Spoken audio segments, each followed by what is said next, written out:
Faz pelo menos 3 anos que os produtores paranaenses convivem com grandes incertezas em relação ao clima.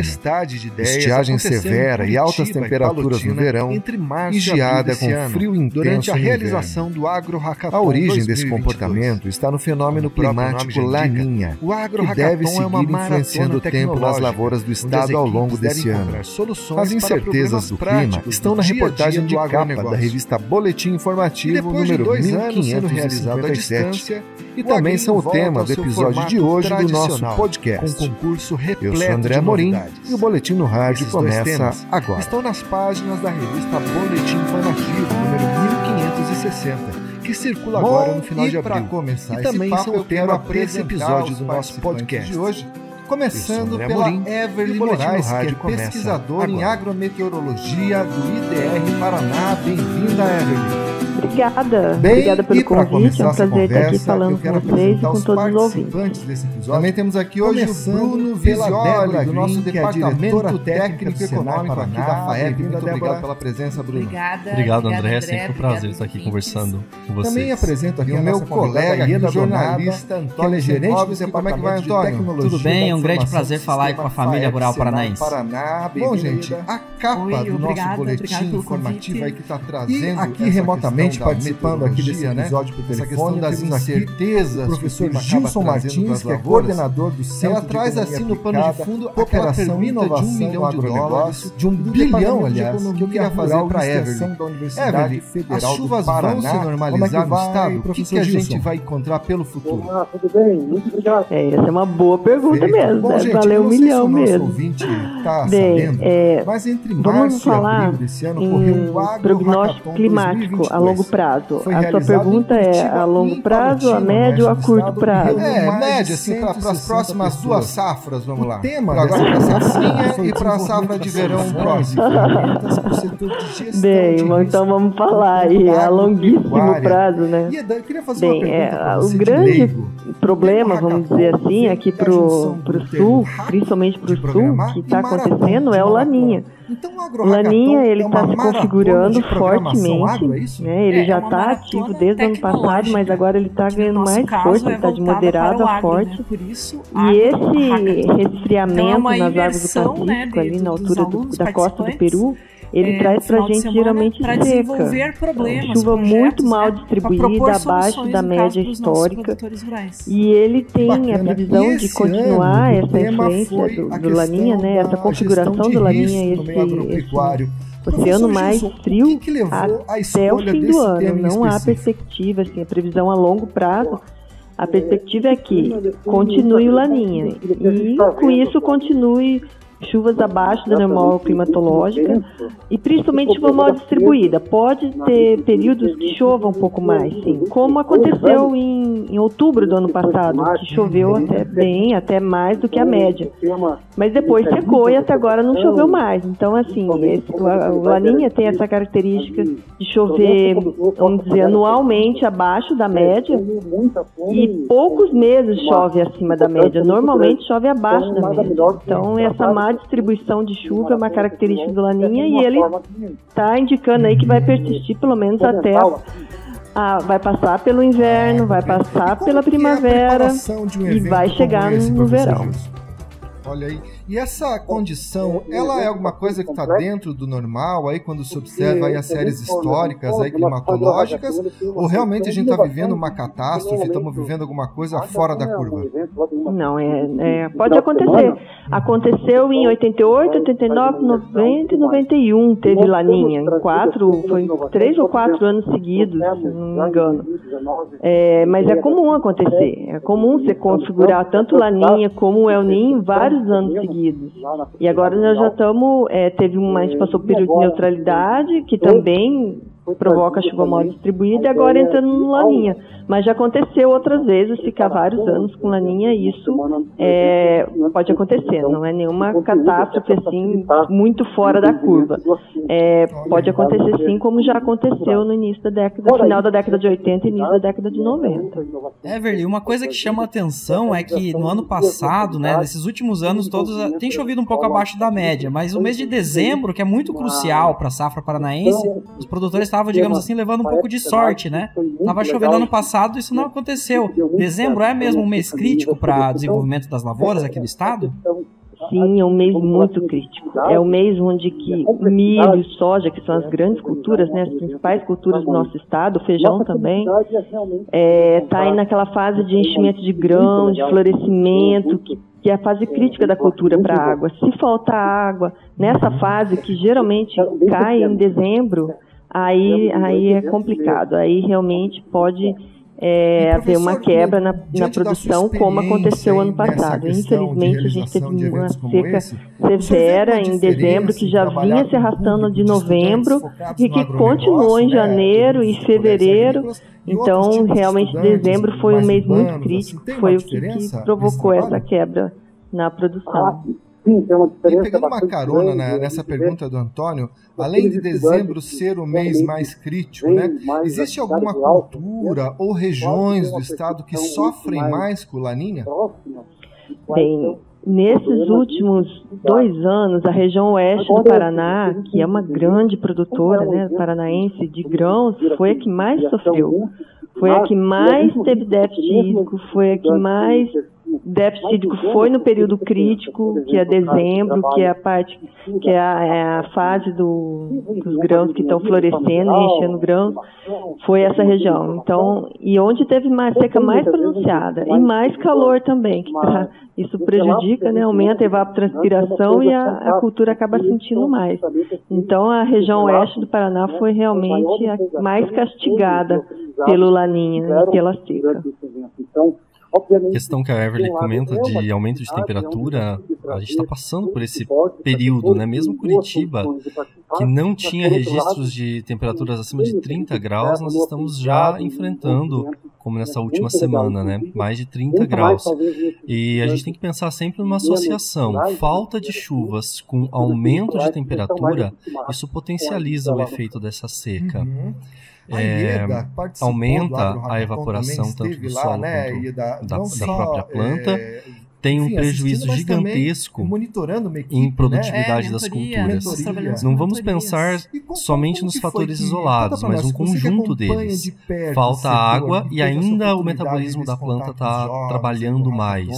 Então ela está perdendo o pouco de água que ela ainda tem. Também não adianta chover muito e as temperaturas subirem muito. Pessoal, por exemplo, a planta vai estar perdendo água. Então o ideal é que você tenha uma boa distribuição de chuvas, por exemplo, com uma temperatura mais normalizada, próximo ali entre 25 e 30 graus, dependendo das plantas. E médios produtores, né? Manter a temperatura sempre mais amena possível, porque chover muito, mas então foi altas temperaturas poder fazer essas visitas junto um tiro no pé, assim, não adianta muito também para enxergar, né, entender a realidade, Bruno, e quais os problemas quando que a gente vem de uma situação como essa, né, que já se estende ao longo de 3 anos, a questão do armazenamento da água no solo também fica comprometido, né? Que a gente entende, né, com certeza. O solo ele é a esponja da agricultura, ele que tem essa água ali, essas inovações. E quando nós passamos por longos períodos de seca, como é o caso agora, 3, 4 anos já com déficit hídrico, com certeza o comprometimento o armazenamento de água do solo, ele fica comprometido. Você tem uma decomposição da matéria orgânica mais rápido, porque você tem altas temperaturas, não tem água no solo, as plantas e a microbiologia do solo vai consumir aquela matéria orgânica e aquela água retida nela, você perde a capacidade de armazenamento e quando chove, o solo ele faz um movimento de expansão e contração. Quando está muito seco, o solo se retrai, forma aquelas famosas rachaduras que nós vemos no solo, e quando chove, o solo se expande. E esse movimento de expansão, de retração e expansão do solo também prejudica o desenvolvimento das raízes. Pensando o solo como uma âncora das raízes, quando você retrai, expande, a raiz não tem muito como se sustentar. Então ela acaba também ficando prejudicada. Aí entram os grandes prejuízos também das secas, a falta de sustentação para essas raízes. Olha aí, e muita gente lembra da seca, né, que é a que traz aí as consequências mais severas aí para a produtividade, mas em anos onde tem o Laninha atuando, também tem perigo no inverno, né, com geada. Existe esse risco, Everly? Sim, tem sim. O ano passado a gente teve um julho muito frio, né, foi o mais frio dos últimos 21 anos, né, só não tinha sido mais frio que em 2000.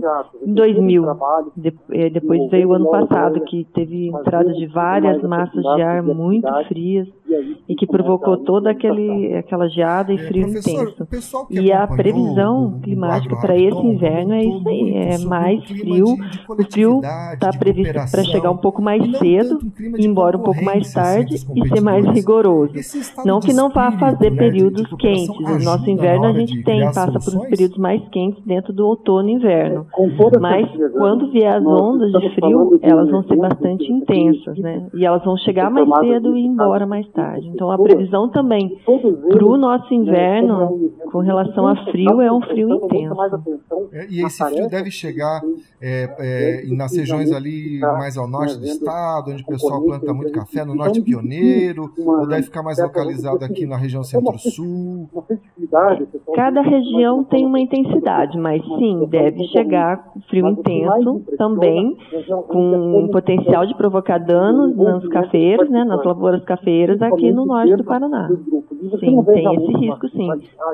Por outro lado, também tem a questão de ser um pouco mais seco e o produtor dá sorte. Pode ser que isso ajude um pouco a produção de trigo, né? Que tem uma época ali que o trigo dá uma tolerada na seca, ele até gosta disso, né? Será que a gente pode ter uma surpresa boa nesse contexto?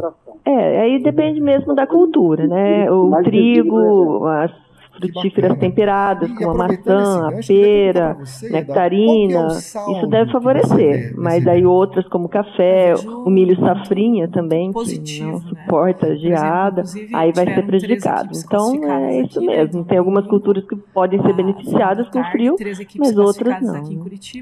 Interessante que quando nós vemos lá no início do ano, sai o boletim climatológico do ano, as previsões elas são até meio apocalípticas. Seca, chuva mal distribuída, e no decorrer dos anos, no decorrer do ano, você vê que isso vem se concretizando. Que as previsões elas estão ficando cada vez mais precisas, mais acertadas. Lá, inclusive, né, um frio intenso, ele acaba, é a mesma história do calor intenso. É muito frio, mas com pouca contagiante, né, todos os vídeos que a gente recebia do pessoal também comprometida, com exceção de algumas 3 culturas, mas aí a gente trata elas como exceções mesmo. Final, o trigo, mas o que a gente percebe é que a maçã, a pera, não necessariamente tem projetos muito bons que não ficaram entre esses 6, café, mas que também são muito bons. O próprio trigo também, né, muito frio, com muita seca, ele não tolera. Essa interação, então ele toleraria bem frio, mas com uma boa distribuição hídrica. Focado, né, em desenvolver aí ficaria esses projetos e ideias. Ele. E todos mas o frio com esse acompanhamento, também acaba ou seja, prejudicando. Dos mentores e os eventos que eram climáticos eles vão ficando, né? E fora mais próximos e mais intensos. A gente passa por períodos de muito calor e muita seca, também e teve muito uma parte de frio problematização que foi apresentado pelos parceiros, nos últimos pelos tempos. patrocinadores, né? Everly, uma outra coisa que eu tenho lido bastante por aí, que o pessoal tem comentado, né? E eu gostaria de saber a sua opinião sobre isso, assim, é aquela oscilação, eu não sei exatamente o termo técnico, perdoe se eu errar aqui no ouvinte, Everly, que são problemas, oscilação que interdecadal ou algo nesse sentido, assim. Né, tem alguma coisa nesse aspecto envolvendo? Que a cada X período, a cada 10 anos, 20 anos, o tempo muda. Existe alguma coisa nessa seara, assim, em relação a essa fase crítica que estamos passando aqui no estado? Exatamente, isso que é muito bacana. Essa oscilação decadal do Pacífico, por enquanto aqui não está tendo influência, né? Ela não está influenciando. Realmente, o que está influenciando aqui, que é muito forte, é o Laninha, e agora nós estamos tendo um resfriamento do Atlântico, aqui na costa do Brasil, inclusive, né? Isso também deve intensificar a atuação do Laninha também. Mas a oscilação decadal do Pacífico não. Isso não está influenciando aqui, não tem provocado, não é o que tem provocado essa seca e esse frio. Realmente aqui o que está influenciado é o Laninha mesmo. Apoiamos aí a universidade então, até inclusive em busca de patrocínios e tudo mais, né? Então nós apoiamos Bruno, tanto na você comentou, né, nessa realização, reportagem, você faz um texto ali comentando a situação climática, né? Muito positivo, traz uma né? informação inclusive teve a participação do Jeffrey, que nos né, últimos que ele 20 que anos apoiou o Paraná lá na perdeu 40% em Assis do seu Chateaubriand. volume de chuva. Então foi saber muito o positivo que ocorreu para motivar essa perda. E se isso vai continuar, Professor Gilson, e há mais 10 anos já é feito esse evento, virando um deserto aqui. Né, nessa lógica, daqui 10 anos a gente vira deserto, daqui 30 anos não existe mais ninguém, né? Mas existe uma relação, André, que nós fazemos sobre redução de área verde, ou aumento de desmatamento, com redução de chuvas. Então, se você pegar os dados de chuvas de 2000, por exemplo, eles estão 40% maiores do que estão hoje. A média histórica de chuvas do Paraná, ela era em torno de 1.800 milímetros. Hoje nós já estamos na faixa de 1.500 milímetros, com tendência de redução. E quando você pega esses números de chuva reduzindo, você contrasta eles com área de desmatamento aumentando. E agora mudando um pouco de assunto, isso acaba prejudicando bastante a distribuição dessas chuvas. Débora, mas há uma influência também grande na Amazônia, né? Uma redução, uma perda de área vegetada na Amazônia acaba refletindo aqui no Paraná, por causa dos movimentos dos tão famosos rios voadores, acabam atingindo aqui o estado, não só do Paraná, né? Mas toda a região sul. Consequentemente a isso vem uma redução aqui também no Paraná de falta de vegetação. Isso acaba prejudicando a distribuição de chuvas agora. A tendência ela é de redução cada vez mais. Né? Se você analisar os dados, eu sempre falo que previsão do tempo ela é uma análise de passado. Você analisa o passado e consegue imaginar o que vai acontecer no futuro. Então, e isso, agora a gente está distribuindo material. Essa análise de passado, ela acaba refletindo esses números, nessas 40% de redução de chuvas. Apoio para o pessoal trabalhar, né? Ou seja, o risco é grande, né? O risco é grande. Nós vemos áreas no Brasil e até mesmo no mundo que saíram de 2.000 milímetros para 1.000 milímetros de chuva. E uma redução muito considerável. Imagina, isso de forma traz uma revolução na agricultura, era sempre uma apoteose, né? A hora claro, né? E aí o produtor ele tem que ficar cada vez mais atento a formas de conservar este pouco de água que começa a ter. E como a doutora Everly bem colocou, as chuvas elas vão ficando cada vez mais mal distribuídas. Nós já passamos agora, recente, né, por problemas de chuvas em algumas cidades do Brasil, porque o excesso de chuva é muito prejudicial, assim como a falta, né? Passamos lá pelo caso de Petrópolis, que o excesso de água foi prejudicial. Muita chuva concentrada em pouco espaço, o solo não tem capacidade de infiltrar, acaba tendo problemas, naquele caso, social. Né? Mas pensando na agricultura, problemas econômicos, problemas de produção também são gigantes. E Bruno, então, assim, além da nossa programação normal para as escolas municipais, a Lanínia deve permanecer aí até o final do ano. Grande, ou seja, a seca aí também pode ser um risco aí com essas categorias você levar em conta. Né? O que o produtor pode fazer? Até a gente já fez matéria aqui no nosso boletim sobre histórica do relembrar você, mas esse ano pode fazer num cenário adverso, como esse de estiagem, para não perder tanto a sua produtividade. De robótica. Olha, são muitas ferramentas, né? A campo, ele pode recorrer à cobertura de solo, que você vai aumentar a matéria orgânica e reduz a temperatura do solo, reduz a evaporação da água no solo, a própria matéria orgânica retém água, ele pode recorrer à gessagem, que alonga as raízes e faz com que a planta busque mais por água, e hoje também já tem cultivares que não são totalmente resistentes à seca, mas são mais tolerantes a períodos de estiagem. Fora do campo, ele pode recorrer a seguro agrícola, muitos produtores acabam lançando mão já dessa ferramenta. Isso vem a comprovar uma agora, bandeira de repente, dos sindicatos e do sistema FAEP, da Secretaria de Educação, porque é uma forma de reduzir as perdas, né, você a comentou campo. sobre prêmios, Ele né? pode também ligado, alternar algumas culturas, então um produtor que só plantava soja no verão, em uma tacada só, ele pode espaçar mais isso, mesmo que ele queira plantar só soja. Ele pode fazer intervalos de 15, um mês entre um plantio e outro, porque aí ele consegue aproveitar melhor essas irregularidades que o campo tem.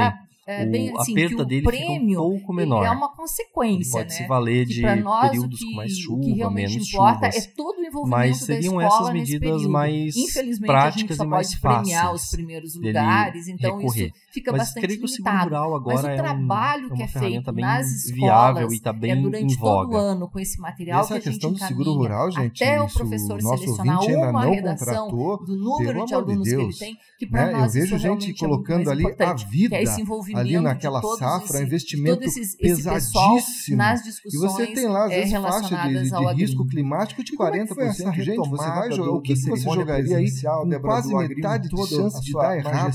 Sem o pessoal já estava com saudade, você sente que os professores então, o seguro mais do que uma necessidade é a garantia de que você não vai precisar renegociar dívida no futuro, né? Então, se você ainda não fez o PROAGRO, seguro rural, procure aí o seu corretor, se tiver dificuldade, procure a FAEP, procure o sindicato rural e corra atrás dessa ferramenta. Eu queria até pegar um gancho seguro rural, perguntar para a doutora Evelyn e para o Bruno se vocês acreditam que essas mudanças climáticas que vêm se configurando aí podem acabar mexendo também no zoneamento agrícola de risco climático ZARC, né, que acaba sendo a baliza dos seguros rurais. Vocês acham que isso pode acabar sendo alterado ao longo do tempo então, realmente, a gente tem 2 anos aí represado desse trabalho todo para ser as mudanças climáticas é uma evidência, né? E tem cientistas do mundo todo estudam sobre isso e está acontecendo. E como foi falado aí, menos chuva, temperaturas maiores, irregularidade na chuva, tudo isso vai ter que ser adaptado. O zoneamento agrícola tem que ser adaptado ao clima conforme for acontecendo. E com essas mudanças climáticas, o zoneamento vai ter que ser adaptado. E realmente pode mudar, sim. Pode mudar e eu acredito que muita coisa vai mudar ainda por causa das mudanças climáticas. As mudanças climáticas é um fato, né? Não tem como você lutar contra ela. Ela existe, ela se impõe e ela é acima de qualquer opinião. E como o zoneamento agrícola ele trabalha com o clima e ele trabalha também com pessoas e também com órgãos vivos, né, que são as plantas, ele com certeza ele vai passar por alterações e mudanças. Nada é tão engessado vai ser assim, outro né? regulamento, para programação tende a ir se adaptando com a realidade que nós temos hoje. Também. Mas bom, todas já falando essas informações em mudanças climáticas, que é um campo que envolve muita informação de qualidade, coisas sendo divulgadas por veículos oficiais, por órgãos ambientais internacionais, pela própria ONU, pela NASA, né? Todas essas agências aí dando informações de qualidade pra gente, mas também tem muita desinformação. Nesse campo todo aí tem pessoas que ficam passando fake news. Então, eu acho que é importante a gente falar que quando você recebe alguma coisa que tem a ver com isso, né, não dá para sair espalhando isso de qualquer jeito aí, achando que porque você recebeu no seu celular um vídeo, alguma coisa, você, isso aqui é uma verdade absoluta. E eu tenho uma dica, inclusive, para pessoas que querem ter mais informações de qualidade do clima, as nossas várias categorias, é que o próprio IDR Paraná, né, Everly, faz um levantamento aí, você mesmo faz um levantamento mensal que pode dar muita informação de qualidade para os produtores rurais. E eu, acompanhando o campo aí há muito tempo, ainda não tinha tido acesso. Então eu digo que muita gente, eu acho que também pode ter acesso pela primeira vez a esse boletim, acessar lá esse material, que é de bastante qualidade, assim como as matérias que nós fazemos aqui também, que são checadas e que são com fontes oficiais, né? Então fica essa dica aí para quem está nos ouvindo. Obrigada por divulgar o nosso trabalho aqui. Realmente, todo mês a gente faz um levantamento do como foi o clima ao longo do mês